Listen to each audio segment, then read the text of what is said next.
আজকে কি কি রান্নার আয়োজন হচ্ছে? এই যে দেখো আজকে হচ্ছে মহাভোজের আয়োজন, সেটা হচ্ছে দেখো এখানে হচ্ছে মাটন, এখনো কষানো প্রস্তুতি চলছে আর কি, কষানো কমপ্লিটলি হয়নি, ঠিক আছে।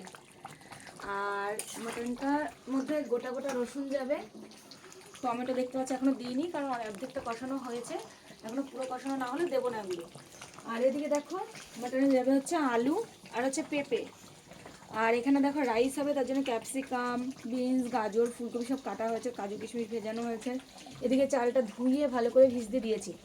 তো আজকে কিন্তু একদম জমজমাটি আয়োজন হবে, রাতে জমিয়ে খাওয়া দাওয়া হবে। আর অবশ্যই আমার ভিডিওগুলো ভালো লাগলে লাইক কমেন্ট শেয়ার তো অবশ্যই করবে, আর অবশ্যই কিন্তু পেজটাকে ফলো করে দেবে। আর যারা ইউটিউব থেকে দেখছো তারা অবশ্যই চ্যানেলটাকে সাবস্ক্রাইব করে দেবে। তো দেখো একবার দেখে নাও। সব থেকে দুঃখের বিষয়টা কি বলো তো, আমরা সবাই খাবো, মন সোনা খেতে পারবে না কারণ ও একদমই খেতে পারে না মাটন। তো কিছু করার নেই, ও বড় হবে যখন তখন খাবে। টাটা।